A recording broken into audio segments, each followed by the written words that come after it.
either or both of you, how do you feel going into the ACC tournament? You lost 7 in a row, and that's a big burden to carry around. Yeah, we just got to put the past behind us and know that every team's going out there 0-0. It doesn't matter what your record is in the tournament. It's one game, and you're either in or you're out. So you got to put the past behind us, come Monday, work hard, and prepare for Tuesday.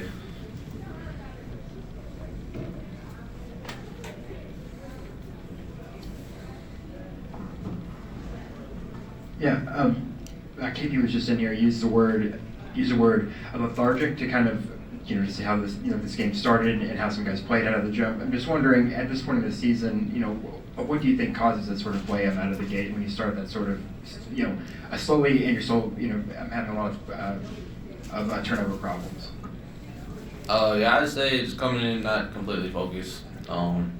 Just coming in not with the right mindset. I think the common trend is we wait till the second half to really start getting at it. So we just gotta come out, especially the ACC tournament, come out the first half like how we do the second half.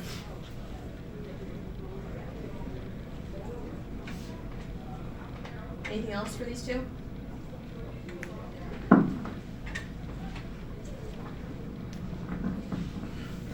At this point, I guess, how would you describe the morale of the team, losing 7 straight, and all the things hanging over Kenny's head with his future?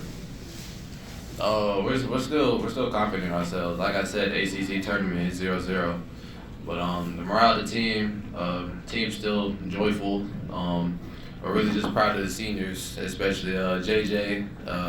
His season ended short, and coming off I've also had a season-ending injury before, so I know how that feels to have the game taken away from you like that. But JJ, he was one of the hardest workers when we had him. Really proud of him. Zan, another super senior. He's a really hard worker. He was a big vocal guy for us. As you can see, he comes in, he plays hard. He's a very smart basketball player. Always seems to be in the right spot, taking charges, and just giving his all. And then Aiden, he was top 3, top 4 hardest workers every single day in practice. He rarely gets playing time, but every single day in practice, he's always coming near first in sprints. He's playing super hard in defense. When he's on the scout team, some days he be looking like a real basketball player. But super proud of him as well. Brandon, Coach Payne has mentioned several times this year, and he mentioned it tonight, that this program was really broken when he came in. You were here last year. Do you have a sense of what he was talking about or is talking about when he says it was broken? I just think coming in last year was his first year. Obviously, we all know just about, like you said, we had a dark cloud over our program or school before he came, and never we didn't really get from under it until the end of the season or whatever. But really just I was focusing on the wrong stuff that our school went through. I think that's what he's alluding to. And then really just coming in his first year, he didn't really pick his team. He's coming in really trying to turn it around first year. And they had just come off a losing season. So he's coming in uncharted territory. Trying to make the best of it, but we're also having this stuff lingering over our heads about bans and stuff like that. Trying to get out of it, but I think that's what he was talking about. Sky, you said the team is still joyful. How do you compartmentalize losing streaks, and what do you find the source of your joy is?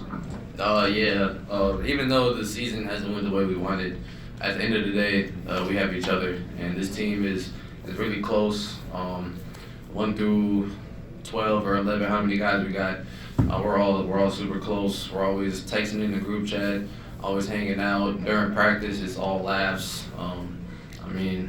I haven't had one problem with any dude on this team. It's been nothing but good things, and definitely gonna miss the seniors.